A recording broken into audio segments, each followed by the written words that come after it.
welcome everyone to this week's episode of Comic Chat with Gat, which I just learned I do the intros because my name is in the title. That's fancy. So I am the titular Gat, and with me as always is Comic Chat with...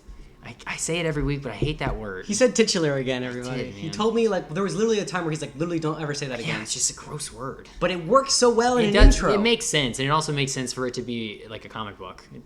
Yeah, the titular character. T-word character. Titular! When I'm noticing that I'm doing it, I don't want to say it, but at the end. Okay, so I'm with Taylor as well, Taylor Catcher. Hi.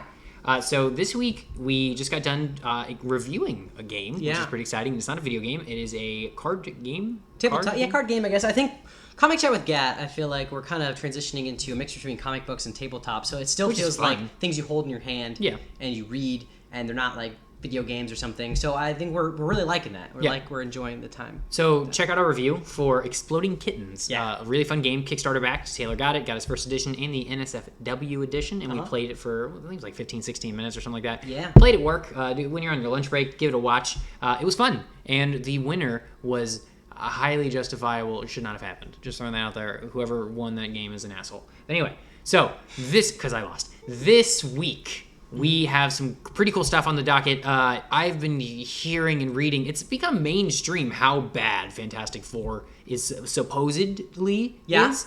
So Taylor's going to give us his take on that. Yeah, I watched it. We've also got the Marvel Civil War Volume 2, Issue 2 of the new Civil War. Okay. Secret War Civil War. And then we've got, to close the show, I think, I'd like to hear it as a closing show. Batman vs. Superman? Yeah. Oh, then the other thing that you're going to make me do. So, so we have Batman vs. Superman, Taylor's theory on, the connection between the two. And Suicide Squad, and because there's their new image that was surfaced today. I don't know if it's just fun for Jared Leto, or if it's actually like a hint into the movie. He's everything he does is calculated. But yeah, that's it. So his new Instagram image is a shadow with a little hat. Yeah, it looks similar to the hat of Killing Joke. The Killing Joke. We'll get into that, and then finally, it's also Spider-Man's birthday.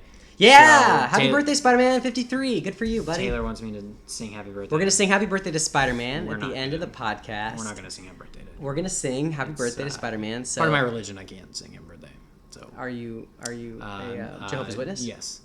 Yep. You could have said Jewish or Jewish people sing happy birthday. Only Jehovah's Witnesses. Jehovah's Witnesses don't celebrate. Could have said any other religion. I would have said yes. If I had a really great friend in high school that was Jehovah's Witness, and he couldn't accept birthday gifts and stuff because he didn't celebrate his birthday. There you go. But I just bought him an Incredibles shirt on a random day because he liked the Incredibles because that's a really great movie. It is a Pixar. Yeah, and I bought him. He just accepted it. It was just a regular day. Okay. I was just like, hey, I got you this cool shirt because I wore it. So what if he just got all the gifts? I'm doing air quotes here. The day after his birthday. Then I guess you're just getting fun gifts from people. Right. So, I mean, we worked around it. So we've now solved Jehovah's Witnesses' problem with birthdays. Yep. Done. We'll see you at Chuck E. Cheese on the day after your birthday. So, first thing of the week, Fantastic Four. Very underwhelming at the box office. It was supposed to make between 25 and 30 million, or maybe 30 and 35. Came in second place. And it made 25 million. It made 25 million from Fox. And what did you think about it? Okay, so I was really... From the beginning, I didn't expect anything from it.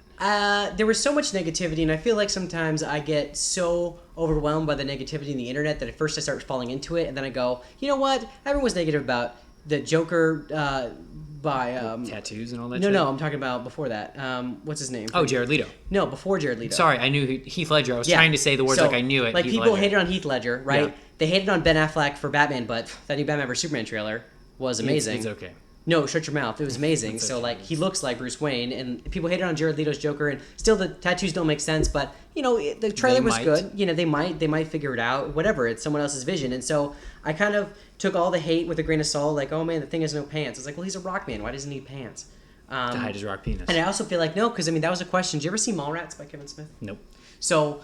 in Mallrats, and the age-old question was, one of the characters in The Thing Who Loves Comic Books ended up meeting Stan Lee, and it was actually Stan Lee, and he was asking all these weird questions about superhero sex lives. And he's like, the Thing is his thing also just a giant rock dong or whatever, and Stan Lee's that's a superhero secret, just it was because it's supposed to be weird, obviously, and awkward to ask someone that question. And so the answer is, I guess he has no penis. Okay. Based off of the movie. Clearly there was no, movie, metal thing hanging. Was there a joke at some point? Nope, no jokes. There was no jokes in this movie. This movie was very... there was Was it really? A little bit. There was some levity before they got the powers, kind of because Miles Teller is kind of a funny guy. Yeah.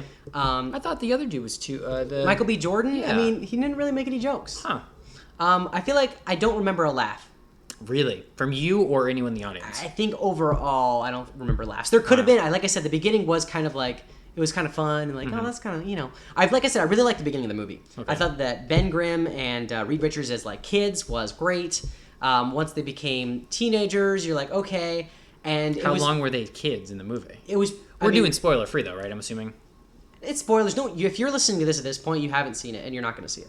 Because by the time I get done with this review, you're probably not going to want to see it anyway. Valid, but can we say spoilers? Spoilers. Yeah, so spoilers. So I mean, the trailer. I think the trailer sold the movie better than the movie sold the movie. Well, the problem was that there's like 50 different trailers. They all paint a different image. Trailer to me though, like I said, I don't.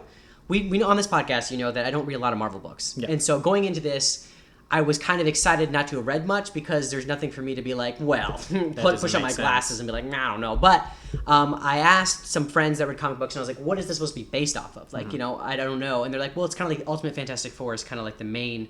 And I was like, I'll just pick up volume 1 because it was on sale because Fantastic Four was coming out. So Comixology had a sale. It was $4 for a total trade. So it was like, 7 or 8 comics or whatever it is for a trade. And so I was like, well, why not read it and just try to find out.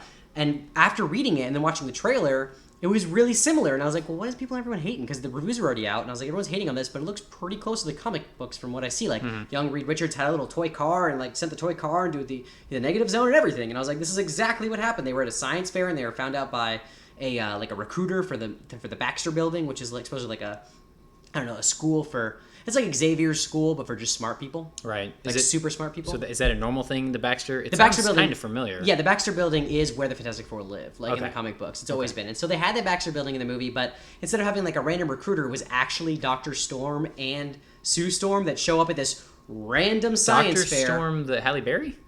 No, that's just Storm. No, Dr. Storm, because it's Sue Storm and Johnny Storm are the Invisible Girl and the Human Torch. And so their father is a scientist, and that's why they were involved with the project. Oh, okay, that makes sense then. So Dr. Storm and his daughter show up to some random high school science fair to see Reed Richards and Ben Grimm do their teleportation thing, which they get disqualified for because the dumb teacher that was dumb when Reed was in 5th grade is also dumb when he's in high school, and he's also the guy that all doesn't make sense, like why he was even in high school. But he was like, Mr. Richards, we're here for a science fair, not a magic thing, because he literally teleported a plane like to, he thought like a desert, and then it came back with like desert particles, but they're like, nope, that's actually another planet, another dimension. That's what Dr. Storm's like. We haven't actually brought anything back yet. And you're like, oh. And he's like, what? You know what I'm talking about? And so in the comics, that kind of happened, but he was younger. It was supposed to be like his 6th grade science fair, and some recruiter's like, we're going to take your kid to this Baxter Building because his parents don't really get him, because he's super smart and they're not. And so, like, his mom was always nice, but his dad in the comic books was always like, you stupid kid, like, you knocked out the football game when you did your crazy thing. You're so, you're weird. I don't get you. But, like, his best friend was, like, the high school or the middle school football star. His name is Ben Grimm. And he's always, oh, you see the game? And Ben Grimm's like, yeah. And he's always protecting him. And that was kind of the same dynamic these two had. And it was great. And then, they get to the part where they're, in the Baxter Building, and for a school that has lots of people, you really only saw 4 of them and then other scientists, which wasn't the same, like, in the comic book. Like, you actually saw it was a bunch of smart kids. And, I don't know, Victor Von Doom, right? The guy that is Dr. Doom. Sure. He's there. And basically what ends up happening is they build it, and they show the NASA, or they show the government that it works, because they're obviously getting, otherwise how do you have this kind of money? It's a government contracting school. And it's do you ever see Holes? Yeah. You remember Miss Mom, the guy that was Mom, Dr. Mom or whatever? Like, no. he was their camp counselor guy in Holes. Like, whatever. There was 3 main adults in that movie, and the one that was like their camp counselor guy that's the guy that plays the kind of villainous, quote unquote, military guy that's like a sleamy sleazeball, whatever. Okay. Anyway, so they show that it works with a monkey, and it works. It sends it to the negative. Well, they call it Planet Zero, but it's the negative zone. Let's get that straight, everyone. If you're watching that movie, that's supposed to be the negative zone. They just didn't feel like calling it the negative zone. That's weird. So why not call it the negative zone? Well, probably could make it more accessible to people. But no one's going to see this movie. Valid, but they were when they thought they would make $1 billion. I mean, and Josh Trank, I like Chronicle. He's the director and writer, a co-writer, and the guy that he got to write it obviously read the source material. He knows Fantastic Four. But it just, apparently he sent out a tweet, and like rumor is that tweet lost the movie $10 million on its own that he deleted. But he sent out a tweet that said, the movie I had a year ago would have gotten great reviews, but this is not my vision. and then he deleted it, but the internet time. Like, A million he people could have already literally deleted it within 10 seconds, and a million people would have retweeted it and already captured it. And so I was really disappointed in that because I heard him in his interviews on Fat Man on Batman, Kevin Smith's podcast, and it seemed really positive. And so this week they're doing the podcast where they're talking about once the movie's out. So I'm really curious to listen to that. You have to send me that when it comes out because I'd like to listen to Yeah, that I'm too. not sure if they're going to discuss how he hated it or not. They usually do that. Well, yeah, and we usually with what he does though is it's all one, like it all happened 4 weeks ago and he splits it, but it seems like this is actually happening week by week. So they come back, and so he's like next week. So if that actually happens, if he tells like the tell-all story about that, it's really going to be exciting. So name some of the things that are, because we're spending too much time with it, anyone's going to see. Name some of the things that are wrong with it. If there's Okay, well, first, what I liked was, like I said at the beginning, I was Yeah. it was 50 minutes till they got their powers. Oh. And but I said, like, it was, I mean, there was some cheesiness and it was kind of dragging, but the characters were well done. Sue Storm's wig was terrible. I heard that her worst hair blonde color wig. actually changed at one point. Yeah, because they did so too. many reshoots, apparently, Yeah. after Josh Trank just quit, and they just did reshoots after he And quit. Michael B. Jordan, there's actually scenes where he walks into a different room and he's got facial hair. If you watch it back again, that's one of the things Wired did a report on. Really? That. I know that at the showed- very end of the movie he has facial hair, but I didn't realize that. Like, Yeah. that's funny. Yeah, there's like, in this movie, the graphics go from like, wow, that looks really good. Like, I think The Thing always looked really good. Okay. But I liked Michael Chiklis' thing. yeah, no, I mean, sounded weird, what's but- weird is my mom loves those first two Fantastic Four movies, and it's too. universally hated. Yeah. But you know what? Especially Silver Surfer, I really liked. I actually never saw Silver Surfer. It's much better than the first one. It's a lot of that. The whole like the cusp of that movie is the Thing is like tired of being the Thing, and Reed finally figures out how to turn him into the Thing. But of course, when they're fighting Doom at the end, who needs to save the day? The Thing. So he purposely becomes the Thing again. Spoiler for that. I don't know, 10-year-old movie. But Silver Surfer was done well. Galactus was done terribly because it was just a giant ball instead of a giant man-eating thing. But anyway, so that's another point. We're not talking about the old one, which has a better Rotten Tomatoes percentage than this new one, which is sitting at, I think, 9%.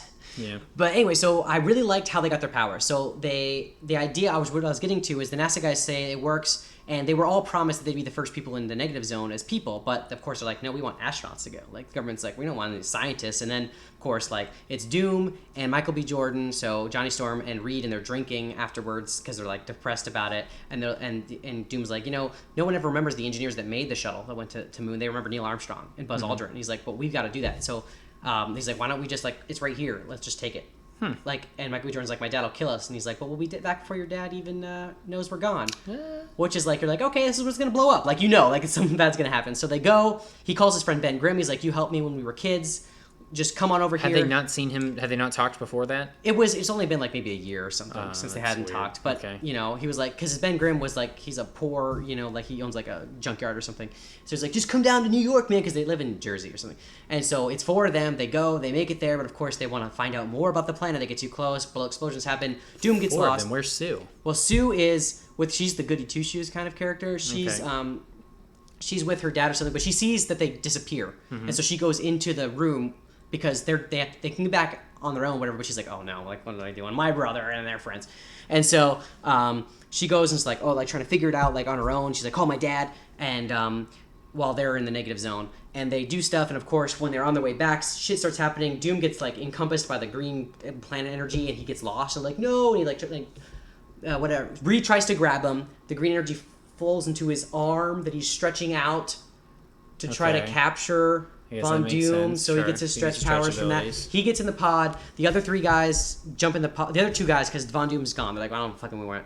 The other 2 guys in the pod. They're about to be teleported back. Meanwhile, Grimm's door doesn't close, so the rocks keep pouring in as he's trying to close the door. Okay, makes sense. And then the glass breaks on Johnny Storm's thing, and he catches a flame, and then he gets teleported back while it's happening. And so the thing blows up when they get back there. The bubble thing that like teleports them, like it ricochets out and hits Sue while she's in the room. And so that's how they get their powers. And it was really well done. Like afterwards, it was like this, like, they were like, Reed was like trying to go to Ben because Grimm was like, help me, Reed, help me. And he's climbing, and then he looks back, and like his legs are still caught under the thing, but he's stretched out like 30 feet. And you're like, oh, like it's a really cool, like horrifying. Like Johnny's just sitting there burning, just like, because he's not really hurt, but you think you're like, I don't know what the fuck's going on. Like he's on fire. You don't know what's wrong with Ben. It was really well done. Sue's like going in and out of invisibility, and then the movie falls apart. So wait, what happened with the original astronauts that went? Had they not gone yet, and that was the night like before? Right, that was before they even set up the expedition. Oh, okay. And then since all that blew up, it took another year before they actually got the thing going.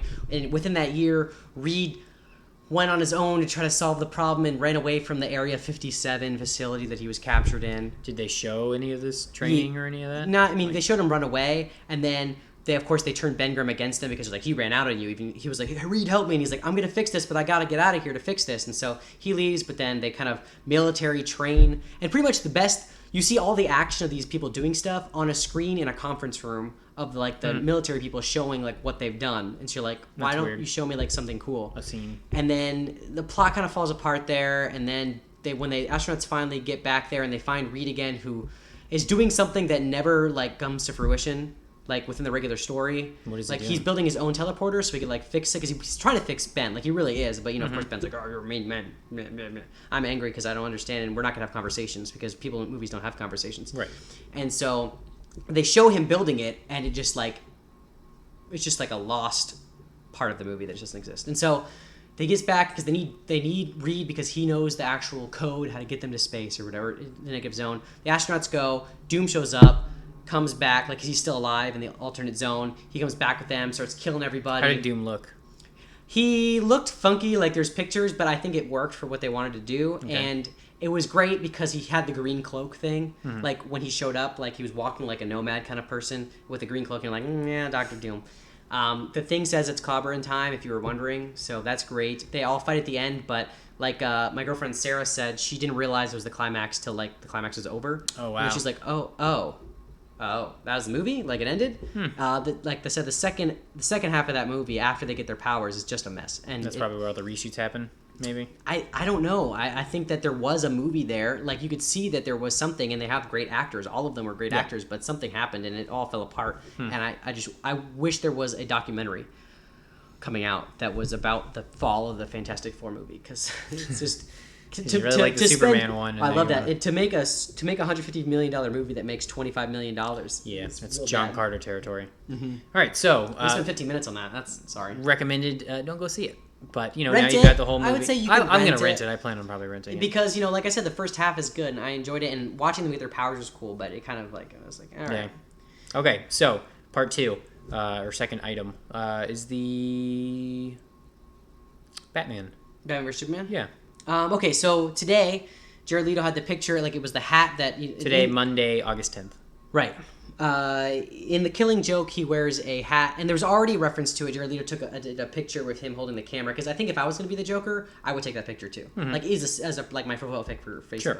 obviously, because why not? Duh. Right? If you're going to be the Joker, like do it, man. So good for Jared Leto. But he took another picture with a silhouette of him with the weird tourist hat that the Joker wore in the Killing Joke. So no spoilers of the Killing Joke, because I'm excited for the animated movie next year. Right. I'd still like to read the comic. I have it. I know. I meant to ask you. You should have had Flashpoint too. I meant to bring that to you because we forgot it Both last of week. those. That would be Okay. cool. Anyway. When you come over next week. Oh yeah. Then I'll take them then. Yeah. Anyway. Okay. So anyway, Housekeeping. Inside baseball. Yeah. But you played Arkham Knight, so Yep. you know enough that the Joker shows up in that weird outfit with the camera and shoots Barbara Gordon through her chest, which causes her to become an Oracle because she becomes paralyzed Yep. by that. And so rumor is that Joanna from the Hunger Games is back, or is Barbara Gordon in Batman vs Superman. So I'm thinking, and then rumor is that there's only a female Robin. So the rumor is that she's playing Robin, not Batgirl, because they're like, why not just make her Robin? Who cares? And you're like, fine, whatever. Okay. It's the same concept, really. Batgirl Yeah. is kind of like just a bat Robin. Just a girl Robin. Yeah. Yeah, with a bat in her chest instead of like a bird. Anyway, so the thing I'm thinking is that in Batman vs Superman, she's Robin, and then the opening shot, like this would be amazing. Like I don't know if this is true at all. Like I'm just making this up, but the opening, like James Bond style opening of the movie, Of Batman vs Superman. yeah, no, Okay. of Suicide Squad, Okay. because we have the whole thing happen. Joker's not really in Batman vs Superman, at least we don't know yet if he is, but he's definitely in Suicide Squad. And we've seen Batman on the set of Suicide Squad. So my idea is that scene where you see Batman on the hood of the car is part of this James Bond style opening of the movie, where Joker does the killing joke. Like he shoots Barbara Gordon through her spine, and it's Batman chasing him down afterwards and taking him to jail in like this awesome like just opening cutscene. And then Joanna, the character, whatever, Batgirl, could be Oracle going forward in the series. And so like the killing joke-ish thing happens. She gets shot through the thing, paralyzed, and then the Joker's in jail, and that's when he escapes and the Suicide Squad movie happens. I think that would be awesome opening. I mean, it was like a bright purple neon but he's Lamborghini. escaping, but then Batman's chasing him down. Well, I'm thinking 80s, purple neon Lamborghini. Yeah, it could be like, it could have been years before or something. We don't know. So that's my hope and my dream of like, he keeps hinting at this killing joke stuff. If he just shows up, the opening scene of that movie is the Joker shooting Barbara Gordon through her like spine and like leaving her to die, and then like taking pictures. And instead, I guess, to make it, maybe it is just supposed to be like a flashback of that or something, or maybe it's the cusp of the movie, because the movie, I guess, is the Suicide Squad hunting down the Joker. Is that what it's about? I think so. Okay. And so whether or not that they're hunting him down because Batman lost him, which he would if he shot Barbara Gordon, I'm pretty sure Batman would have got him into Arkham. So the idea of that seems a little silly. So I think that it'd be more like a James Bond opening to start the movie off like, this is what happened, and the Joker's really bad, and Harley Quinn's crazy too, and then we're going to show maybe some backstory on Harley Quinn, and we're going to show the rest of the thing. So I never remember the times these are coming out. It's Suicide Squad it's August and versus March. Okay, so March is for Batman versus Superman. And then May is for Civil War. Really? Yeah. Oh man, this is gonna be a packed year next year. Suicide Squad, yeah, and there's other things I was looking. I was like, man, there's like a lot of stuff. Like I think Doctor Strange is July that year. Is it really? Yeah. Oh, with Benedict Cumberbatch? Yeah. Oh wow. Okay. So all right. So there's that. That would be cool if it happened. I still don't quite understand it because I don't know the Killing Joke, but I'll get to read that soon. And it's Alan Moore, the same guy that did Watchmen. So. Yep. And then so now the final story before we get into you singing Happy Birthday Spider-Man, not me, is you have Civil War, the new Civil War issue 2 came out when? Last Wednesday. Okay. And so what do you think about it? Because you finished it when you came over today, so you finished reading. Yeah, because I order my comics online because I don't have the time or enough comics to make because you can, if you go to a local comic shop, you can get a reserve list, but you always have to have 5 to 6 books that you're constantly buying when they come out, and I never have enough because I don't like to read single issues. I buy the single issues when they're like a number 1 or like a super fancy variant or Civil. I'm like, well, there's only 5 of these, so I'll buy them, and if I really want the book later, I'll buy the hardcover. Sure. Because I just want to read them as they're coming. Sometimes you just want to be caught up. Okay. And series that don't have a lot of backstory, like I bought Batman 41, which is when Gordon becomes Batman, but I have no idea. And I bought Batman 40 when Batman supposedly disappears or whatever happens to him. Mm-hmm. But I haven't read either of those because I'm not caught up with the story up until that point, and I don't want to just start in the middle of a story. Okay. So at least this is like its own. Like I've already read Civil War, and this isn't like a what if story of what happened. So I read issue 2, and it's also awesome. I really recommend this book, especially if you like the first Civil War, and if you liked Old Man Logan. It's very similar. There's also an Old Man Logan going on right now, but the whole trade comes out in December, so I figured I would just wait. Okay. I think this is a long time after that. So it's awesome. Right now, what's going on? So last time, I think I didn't give anything away, but I'll kind of tell you the basis of the beginning of that one. There's a truce that's supposed to be harnessed by Tony Stark and Captain America because it's supposed to be years and years and years after. And so they're both meeting with Miriam Sharp or whatever, that girl that Tony put in charge. She's kind of like the one that spat in his face after he killed his kid, or all his kids died. Yep. And so she's kind of trying to bring peace between the two, and she's like, I've talked to both sides. They're totally willing to do peace. They're all meeting for peace, and of course, Cap's like, well, you're a jerk, and then Iron Man's like, hey, I'm trying to figure this out, but you're a jerk, and they're arguing, and then Captain America sits down, all of a sudden a bullet comes through the thing and kills Miriam Sharp, right? No. And she dies. And Captain America's like, where I was standing, that was supposed to be coming for me. Obviously, you're a bad guy, Tony. And Tony's like, dude, what? No, I wouldn't.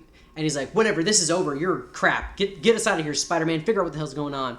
And so they escape, and they are thinking just like what happened with the in the beginning. I told you the reason why they have the argument is because instead of them escaping from the 42 prison, both of them thought they both blew up the prison and killed everybody.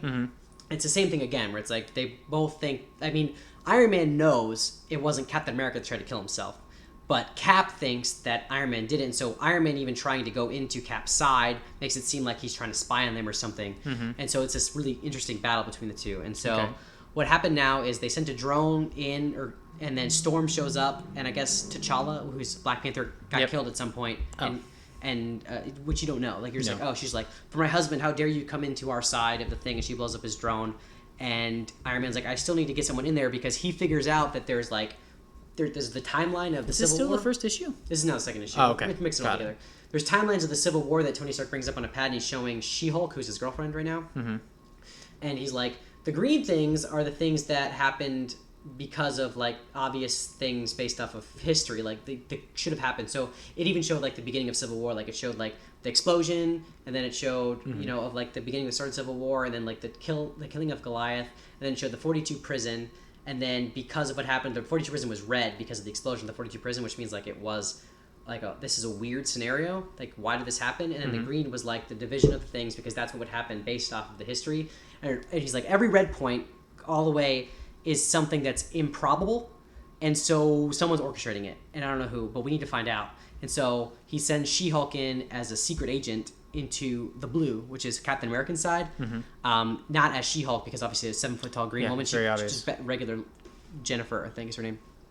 She can switch back and forth. Yeah, Or just like well, it regular will, Hulk, I but like guess. it will, and when she's big, she's just big and strong. She's not like her, like she's just like strong and, Got it. and you know, like I think she like the scene I showed you in the comic, like she was green and they were in bed together. So obviously weird. Like I guess if he's like, I guess maybe she gets bigger boobs or something. I don't know. I don't know. I don't know how that works. But She-Hulk's always voluptuous, whether she's a regular person or like She-Hulk. Okay. She's just like She's showing stronger. she can be herself. Yeah, she can Cool always. with She's and even as like a lawyer, she would be green. Like she would just be She-Hulk sometimes. Like Okay. yeah, Just it, to it was an instill interesting fear. like She-Hulk's. I feel like I want to go back and read She-Hulk just because I feel like it's just a weird Yeah. comic book in general. There's a really funny She-Hulk where Spider-Man decides he's going to sue the Daily Planet so he can make money because for slander. And so he gets She-Hulk to represent him. But then during the trial, and he's like telling MJ, he's like, who's Mary Jane? In case you don't know. Yeah. He's like, I can get like a Spider-Mobile, like a Spider Cave. She's like, you already had a Spider-Mobile. And he's like, yeah, but I can get a second Spider-Mobile because of all the money I'm going to make. Like he's super stoked about it. And then once they get to the trial, J.J. Jameson is like, but it was Peter Parker who took all those pictures and it was his fault. And so then Peter Parker has to go on the stand. And so Peter Parker is then one of the people that's going to get sued by Spider-Man for slander, so he has to cancel the case because he What can't. does that have to do with She-Hulk? Because she was the lawyer. Oh, okay. It was it was a comic of She-Hulk. Okay. And so she was just like, you know, but he had to cancel his suing because he'd end up having to sue himself, pay himself back. That's funny. Anyway, so She-Hulk goes in and they're like, and Tony Stark's like, you know, you're getting the best like fake IDs or whatever you can get, and they'll never know. And this is near the end of the comic, and they're like, oh, we're gonna need to have a second look at this. And he's like, no problem, it's just a standard procedure at your fake ID. Well, he doesn't say that, but you know. And then out rolls Professor Xavier. Like, we should need you to look in her head and make sure she is who she says she is. And it's like to be continued. So Well, there we go. So what are these, bi-weekly or weekly? I think they're like bi-weekly. I think they're every 2 weeks ish because the last one I think was about 3 weeks ago. We talked about it. Cool. So as we're wrapping up today's show, again, we talked about at the beginning, 53 years old? Yeah, 53 years old, Spider-Man. Spider-Man. And that's all you got to say about that. Nope, we're gonna sing. Ready, Chris? All right. Ready? Yep. Happy birthday to you. Not singing. Happy Isn't birthday this like to illegal? you. It's like copywritten. Happy birthday, dear. Do we call him Peter Parker or we call him Spider-Man? Don't show his identity on the show. He already revealed it in Civil War. Valid. Well, yeah, valid. Happy birthday to you. There you go. So, okay. Thanks, That's- Chris, for singing with me. Yeah, no worries. Favorite Spider-Man story? You got one? Real quick? Spider-Man 2. No. You Done. mean movie? Nah, it's a story. So I picked Spider-Man 2. That She-Hulk that I just talked about. Okay, That's my there we favorite go. Spider-Man story. All right. So, as we wrap up today's show, thank you for listening to Comic Chat with Gad. I was thinking, as we were doing this, we might as well just do these on video and just like talk to the camera and Yeah, then just I throw guess we the should have audio. done that. Yeah. But nah, it doesn't matter. We might be moving that to next week. Who knows? But otherwise, Comic Chat WGAT on Twitter, Comic Chat with Gat on Instagram, and make sure you go and check out our stuff. Listen to past episodes, look at the reviews, go to the YouTube page at this point. I mean, we've got a lot of videos on there you can watch. So youtube.com/CBXCASTS, that's CBXCast. And we're a growing family of podcasts where we have the titular name of Cardboard Box, which is a video game podcast hosted by Taylor and Joe Mack. And we've also got some great stuff with Keeping It Real and Not Yet Rated. Keeping It Real? Isn't Real it Keeping It retro. Real? Oh, Keeping It Real is the IGN podcast. Yeah, we're not associated with them. Real Retro and Not Yet Rated. And then we've also got nothing else. Yeah, So I thought yeah. there We was got another rid of one. stuff on the website. I thought there was another one. Okay, other than that, anything else to sign off? Nope. I think that's about it. Oh, I bought a comic book at the comic book store this week. Judge Dredd versus Batman. I haven't read it Okay. yet, but I'm really excited. Interesting. So we'll hear about that next week. All right, bye everyone. Bye.